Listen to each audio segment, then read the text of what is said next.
کا گھوڑا خریدنے کے لیے تو ٹھوک بجا کے دیکھتے ہو کہ یہ جو ہے مٹی کا گھوڑا کچا تو نہیں ہے، پکا ہے کہ کچا تو نہیں ہے. تو تم جاتے ہو بازار میں گھوڑا خریدنے کے لیے، دیکھتے ہو کچا تو نہیں ہے. میرا مالک بلال کو خرید رہا ہے، وہ آزما رہا ہے کہ میرا بلال میری محبت میں کچا تو نہیں ہے. بلال کہتا ہے مولا بلال کی چمڑی اتر جائے لیکن تیرا بلال تیری محبت میں کچا نہیں ہے. احد احد کا نعرہ لگاتے تھے بلال. حضرت سیدہ فاطمہ زہرا رضی اللہ تعالیٰ عنہا نے یہ دن بھی دیکھے تھے. آپ جب میرے آقا گھر میں تشریف لاتے، حضرت فاطمہ نے یہ دن بھی دیکھے تھے.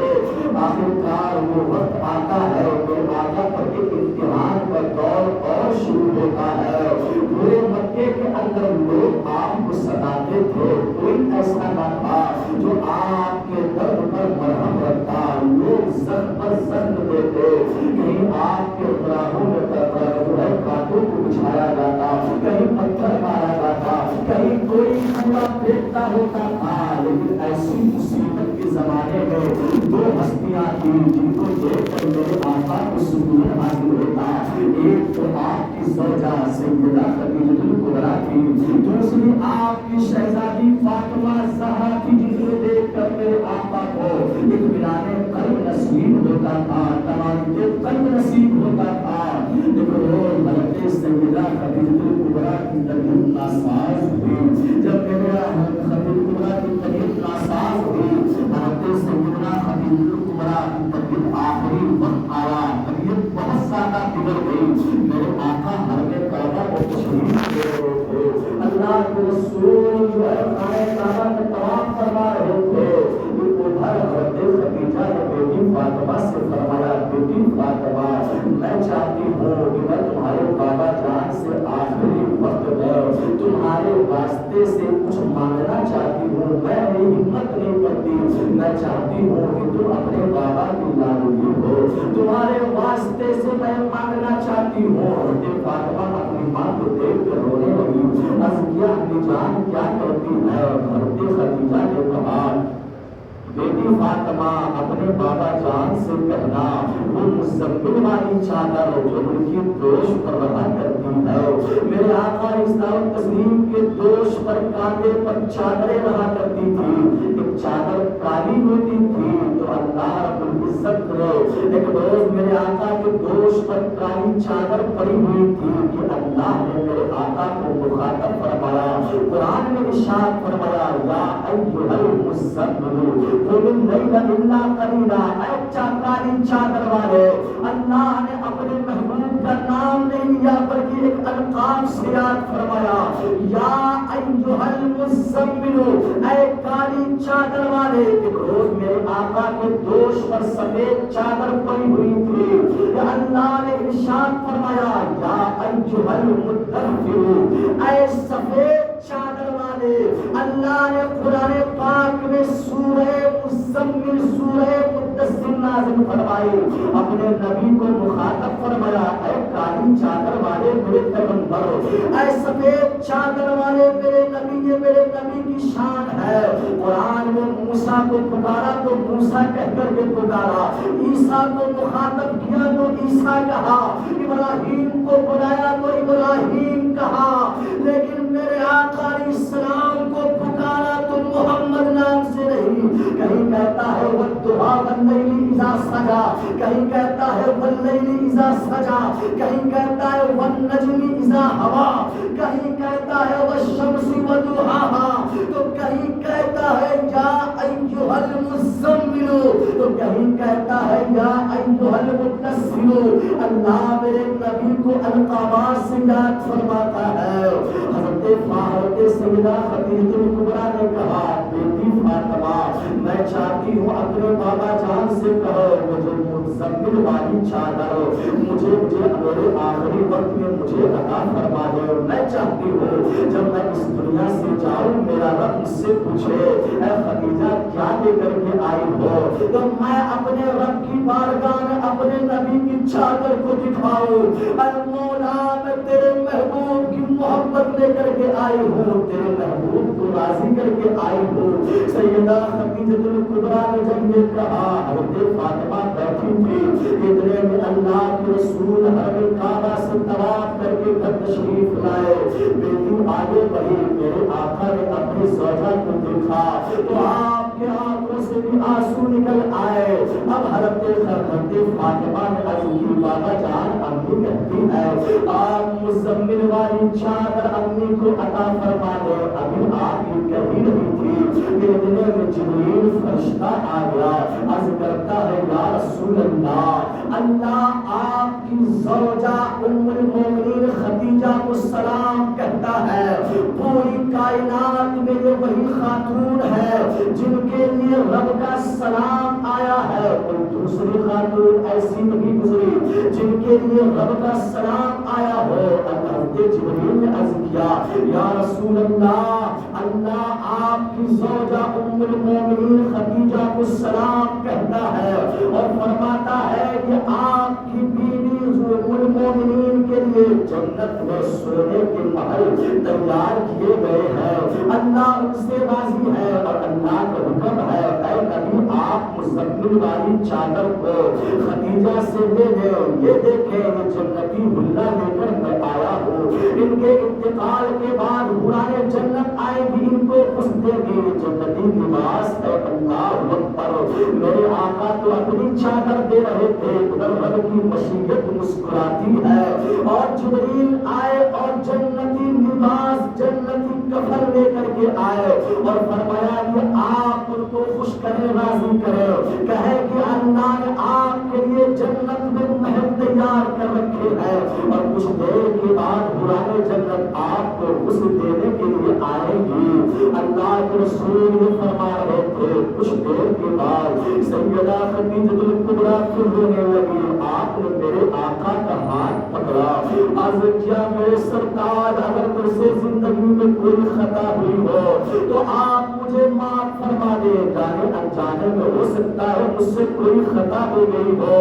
یا رسول اللہ مجھے معاف فرما دے، میں نے ہر جن آپ کی خدمت کرنے کی کوشش کی، اگر مجھ سے کوئی خطا ہو تو مجھے معاف فرما دے، یا رسول اللہ میرے سرتاج میں یہ چاہتی ہوں کہ میں نے اپنی تمام بیٹیوں کا نکاح، ان میں تمام بیٹیوں کا نکاح اپنے حسب استطاعت اپنے سامنے کر دیا ہے، اپنے مطابق اپنے دامادوں کو میں نے دیا بھی ہے، یا رسول اللہ میں اس دنیا سے جا رہی ہوں، میری یہ بیٹی فاطمہ چھوٹی ہے، میں چاہتی ہوں کہ خود آپ میری بیٹی فاطمہ کی کفالت فرمائے، کسی اور کی ان کی ذمہ داری نہ لگائے بلکہ خود آپ ان کی کفالت فرمائے، آپ ان سے محبت فرمائے، میں نے اپنے ساری بیٹیوں کا نکاح اپنے سامنے کر دیا ہے، مجھے ان کی بڑی فکر ہے، یا رسول اللہ میری بیٹی فاطمہ کا خیال رکھیے گا۔ آپ نے پھر عرض کیا میرے سرکار مجھ سے کوئی خطا ہو مجھے معاف فرما دے اور اللہ کی بارگاہ میں میرے لیے دعا فرمائے، کر کر کے حضرت فاطمہ کا ہاتھ پکڑا اور میرے آقا کے ہاتھ میں دیا، اتنا کہہ کر کے سیدہ خدیجہ الکبریٰ اس دنیا سے رخصت ہو جاتی ہے۔ اللہ اکبر، میرے آقا اسلام کے دل پر وہ چوٹ لگی،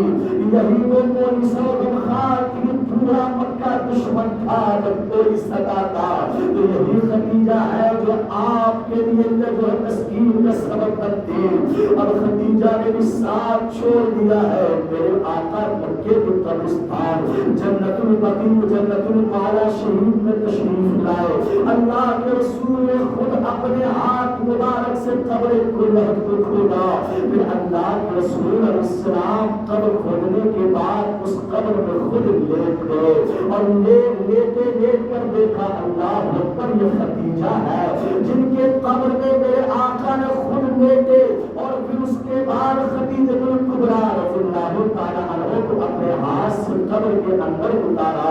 میرے آقا اسلام تسلیم نے اپنے ہاتھ مبارک سے مٹی ڈالی اور آپ ارشاد فرماتے ہیں کہ مجھے خدیجہ سے اتنی محبت محبت ہے اتنی محبت تھی جب آپ کے بعد میں کئی نکاح ہوئے حضرت عائشہ حضرت صفیہ زینب بنت جحش اور ازواج سے نکاح ہوئے تو سیدہ عائشہ فرماتی ہے ہمیشہ رسول اللہ اس پوری خدیجہ الکبریٰ کا ذکر ہمارے سامنے فرماتے رہے تو روز میں نے عرض کیا یا رسول اللہ کیا وہ خدیجہ مجھ سے بہتر ہم ازواج سے بھی بہتر ہے یہ آپ ہم سرخ گالوں والی اور ان کو ہم سے زیادہ اس بری خاتون کو آپ یاد کیا کرتے ہیں تو میرے آقا جلال میں آ گئے غصے میں آ گئے چہرہ سرد ہو گیا میرے آقا نے ارشاد فرمایا اے عائشہ سنو میری بیویوں میں خدیجہ جیسی اور کوئی بیوی نہیں ہے جب سارے مکے والوں نے میرا انکار کیا تھا